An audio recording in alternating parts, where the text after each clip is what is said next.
then he looks the family around the table. I mean, just a typical politician want to see that. Let's talk about a typical politician. Okay. That's why I got elected. Now, let's get off the subject of China. Let's talk around sitting around the table. Come on, Jim, you can do better. We're going to talk about North Korea now. President Trump has met with North Korean leader Kim Jong-un 3 times. You've talked about your beautiful letters with him. You've touted the fact that there hasn't been a war or a long-range missile test. And yet North Korea recently rolled out its biggest ever intercontinental ballistic missile and continues to develop its nuclear arsenal. Do you see that as a betrayal of the relationship you forged? Just 30 seconds here because we need to get on to the next. So when I met with Barack Obama, we sat in the White House. So we were gonna do a video, but I figured maybe we better do a live stream of us watching this debate. Are you guys watching it? We're watching it. We are. We're doing a live stream. We're watching the debate. What was that? I don't know. We have a different kind of a relationship. We have a very good relationship, and there's no war. And you know, about 2 months ago, he broke Come into watch with us. They said, "Oh, there's going to be trouble." I said, "No, there's not." Why are you watching it, Norman? I just wanted to see what it looks like. You can look on this and see what it looks like. President Biden to you, Jesus. nuclear tests under the Obama administration. Why do you think you would be able to rein in this persistent threat? Because I make it clear, which we made it clear to China, they had to be part of the deal. Because here's the reason: I made it clear, and as a spokesperson of the administration, when I went to China, that they said, "Why are you moving your missile defense up so close? Why are you moving more forces here? Why are you continuing to do military maneuvers with South Korea?" I said, "Because North Korea is a problem, and we're going to continue to do it so we can control them. We're going to make sure we can control them and make sure they cannot hurt us. And so if you want to do something about it, step up and help. If not, it's going to continue." What has he done? He's legitimized North Korea. He's talked about his good buddy, who's a thug, and he talks about how I'm tired. and they are much more capable missiles. Crazy girl. No, wait, anyways. Let me follow up with you, Vice President Biden. You said you wouldn't meet with Kim Jong-un without preconditions. Are there any conditions under which you would meet with him? On the condition that he would agree that he would be drawing down his nuclear capacity to get the Korean Peninsula to be a nuclear-free zone. All right, let's move on to American families. They tried to meet with him. They tried to meet with him. He wouldn't do it. He didn't like Obama. He didn't like him. He wouldn't do it. Okay, I'm going to respond to that. He wouldn't do it. And it's okay. You know what? North Korea, we're not in a war. We have a good relationship. You know, people don't listen. Having a good relationship with leaders of other countries. We have a lot of questions to get to. Not understand we had a good relationship with Hitler before he, in fact, invaded the rest of Europe. Come on.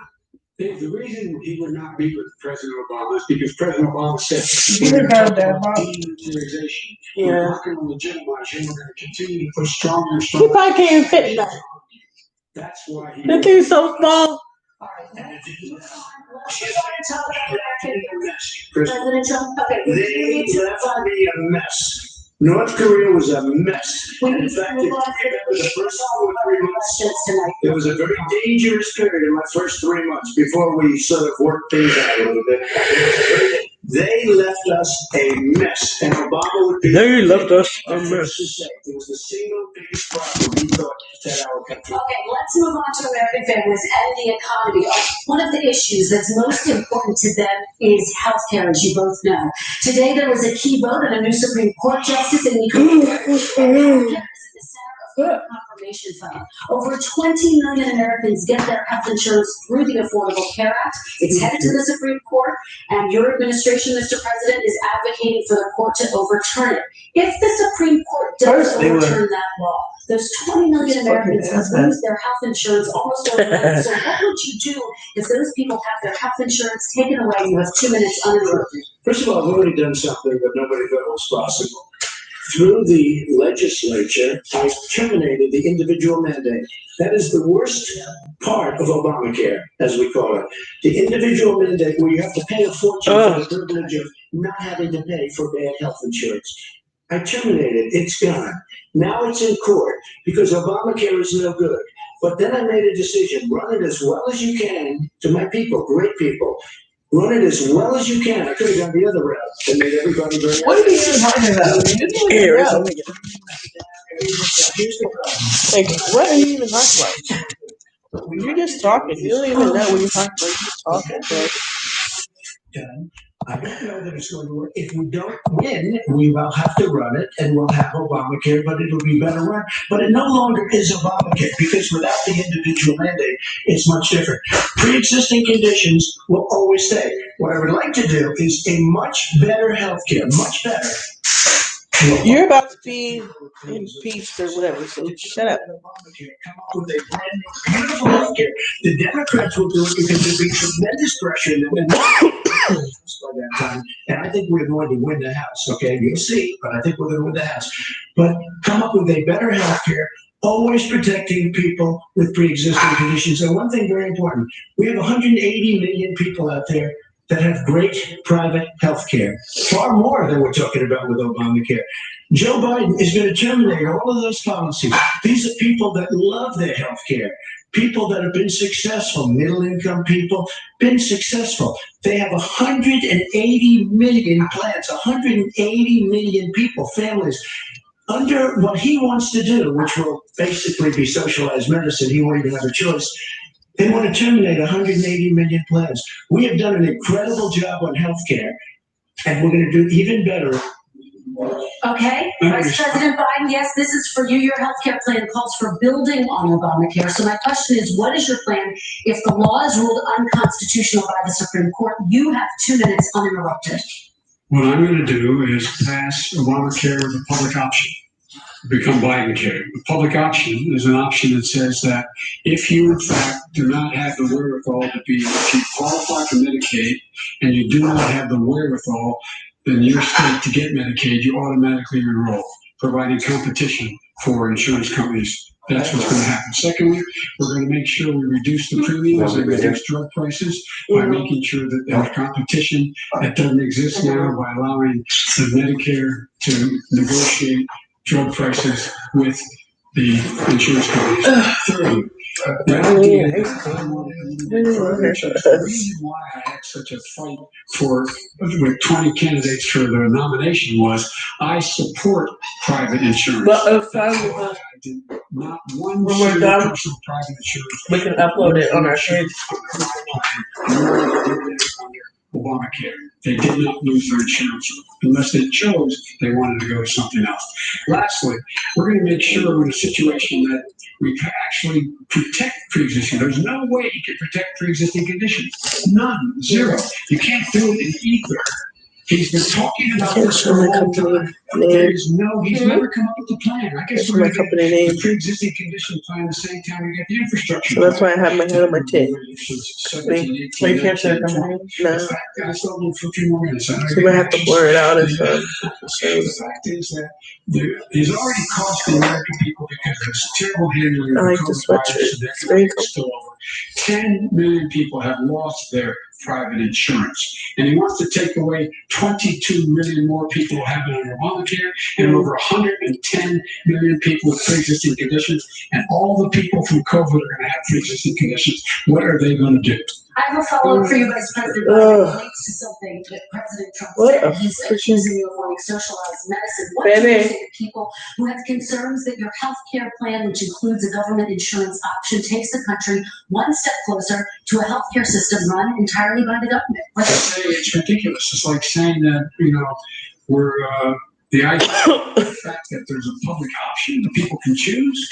That makes it a socialist plan. Look, the difference between the president, I think healthcare is not a privilege.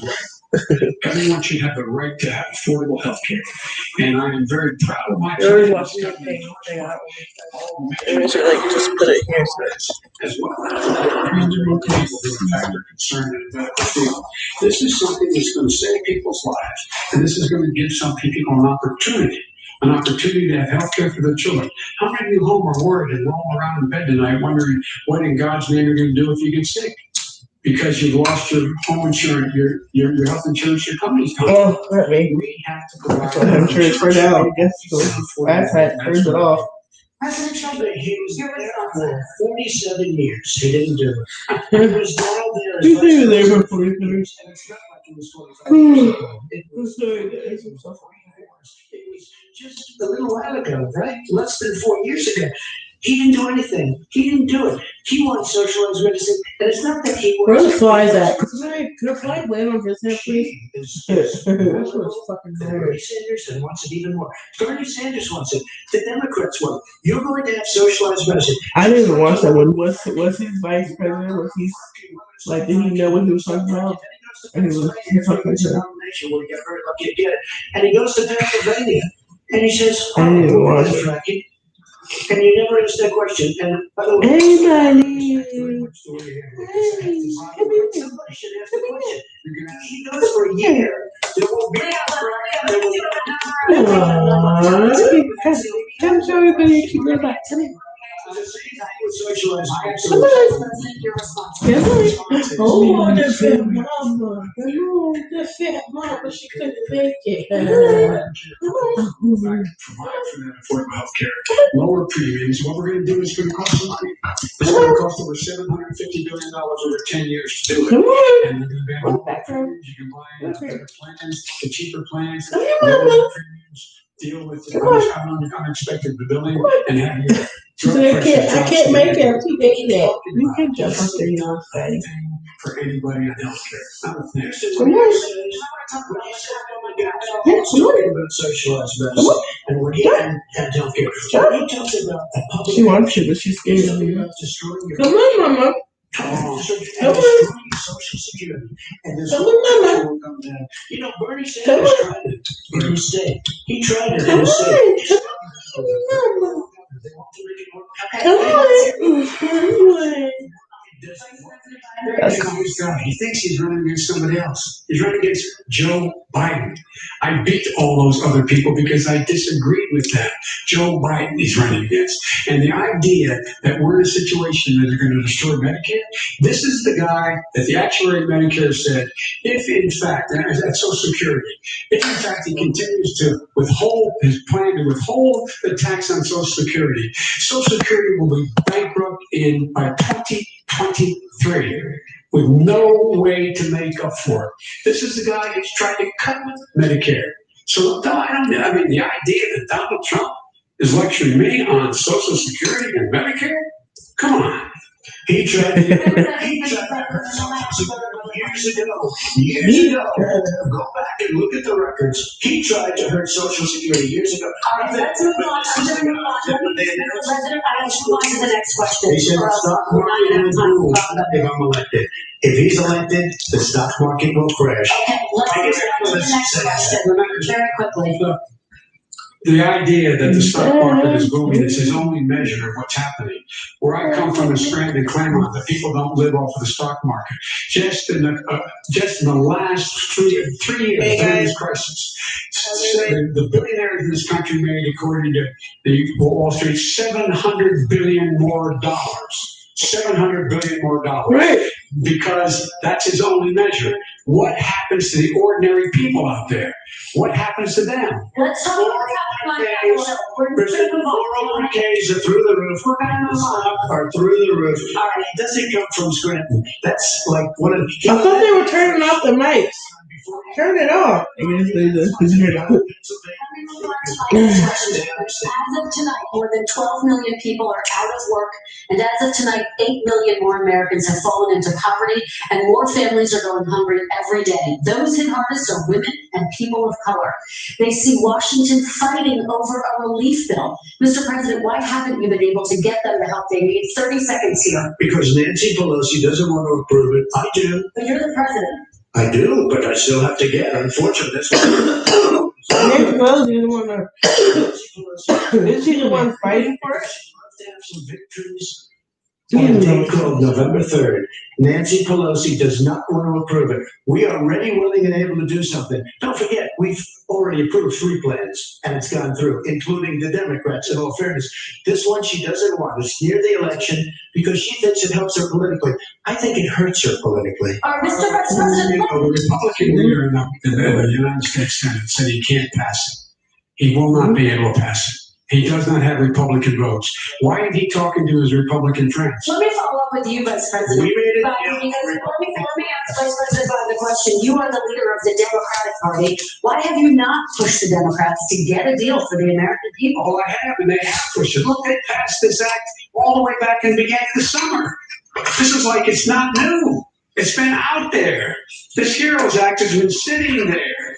And look at what's happening. When I was in charge of the Recovery Act with $800 billion, I was able to get $145 billion to local communities that have to balance their budgets, the states that have to balance their budgets, and then have to fire firefighters, teachers, first responders, law enforcement officers, so they can keep their cities and counties running. He will not support that. They have not done a thing for that.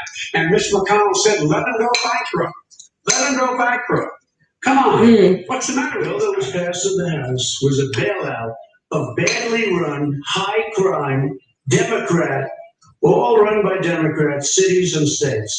It was a way of getting a lot of money, billions and billions of dollars to these states. It was also a way of getting a lot of money from our people's pockets to people that come into our country illegally. We were going to take care of everything for them. And what that does, and I'd love to do that, I'd love to I help. was about to punch that today before, like, for real. Can somebody punch me before, please? This was a way of taking care of them. This was a way of spending on things that had nothing to do with COVID, as per your question. But it was really a big bailout for badly run Democrat cities and states. I get elected. I'm running as a proud Democrat, but I'm going to be an American president. I don't see red states and blue states. What I see is American, United States. And folks, every single state out there finds themselves in trouble. They're going to start laying off, whether they're red or blue, cops, firefighters, first responders, because teachers, because they have to balance their budget. And the founders were smart. They allowed the federal government to deficit spend to compensate for the United States of America. I want to talk about the minimum wage. Mr. Vice President, we are talking a lot about struggling small businesses and business owners these days. Do you think this is the right time to ask them to raise the minimum wage? You, of course, support a $15 federal minimum wage. I do, because I think one of the things we're going to have to do is we're going to have to bail them out too. We should be bailing them out now, those small businesses. You got 1 in 6 of them going under. They're not going to be able to make it back. They passed a package that allows us to be able to go PPP. Money is supposed to go to help them do everything from organize how they can deal with their businesses being open safely. The schools, how they can make classrooms smaller, how they can hire more teachers, how they can put ventilation systems in. They need the help. The businesses as well as the schools need the help. But these guys will not help them. Is not giving them any of the money. We are going to move on to the break. You said we have to help our small businesses. I think it should be a state action. Alabama is different than New York. New York is different from Vermont. Every state is different. It should be a state action. You said very We have to help. It's very important. We have to help our small Did you see the kitty on the screen? Who are your eyes? Who is that kitty on the screen? They look devilish. Who's that kitty? Who's that kitty on the screen? Go get it. Go get it. Come here. You said recently you would consider raising the federal minimum wage to $15 an hour. Don't bite it. Yeah. To an extent. Say hi, Beth. Say hi. God, you're heavy as fuck. Why the hell did you ask me one time? You were so fucking heavy. You're so heavy. Have a big mouth. In other places, I'm big mouth. $15. 2 jobs, 1 job, below poverty. People are making $6, $7, $8 an hour. These first responders would all clap for it as they come down the street because they've allowed us to make it. What's happening? They deserve a minimum wage of $15. Anything below that puts you below the poverty level. And there is no evidence evidence that when you raise the minimum wage, businesses go out of business. That is simply not true. We're going to talk about immigration. We're going to talk about immigration now, gentlemen. And we're going to talk about families in this context. Mr. President, your administration separated children from their parents at the border. Here we go. 1,000 kids. You've since reversed your zero tolerance policy, but the United States can't locate the parents of more than 500 children. Oh, that's so sad. Children are brought here by coyotes and lots of bad people, cartels, and they're brought here. That's not answering the question. Question is, how are you going to reunite the parents with their fucking kids? You separated the first because you're a dumbass. You see, some let people in, but they have to come in legally, and they're coming through. But how do you reunite the kids with their families, Mr. President? Yeah, answer the question. Answer the question. How about that? How about you answer the question? There was a picture of these horrible cages, and they said, look at these cages. President Trump built them. And then it was determined they were built in 2014. That was him. Do you have a plan to reunite the kids? Yes, we're working on it. We're trying very hard. But a lot of these kids come out without the parents. They come over through cartels and through coyotes and through gangs. Vice President Biden, let me Bullshit. No, look, a 5-year-old. Plus kids came with parents. They separated them at the border to make it a disincentive to come to begin with. They real tough. We're really strong. And guess what? They came and that coyote didn't bring them over. Their parents were with them. They got separated from their parents. And that's a laughing stock and violates every notion of who we are as a nation. Let me ask you a question. They did it. We changed the policy. Your response to that? We did not accept the cages. Who built the cages, Jim? Let's talk about Who built the cages? Let's talk about what we're talking about. They could have built cages, but that's not what they built cages for. They didn't build the cages to put children in them. 500 sets of those parents, and those kids are alone. Nowhere to go. Nowhere to go. It's criminal. It's criminal. Let me ask you about reporters, everything. They are so well sad. Taken care of. They're in facilities that were so clean. But some of them haven't been. But just ask one question. Who built the cages? I'd love you to ask him that. Who built the cages? Let me ask about. But he didn't build them. Even if he did, it's for you to separate kids. And even if he did build them, doesn't mean you had to put people in them. It also presided over record deportations as well as family detentions at the border before changing course. So why should voters trust you with an immigration overhaul now?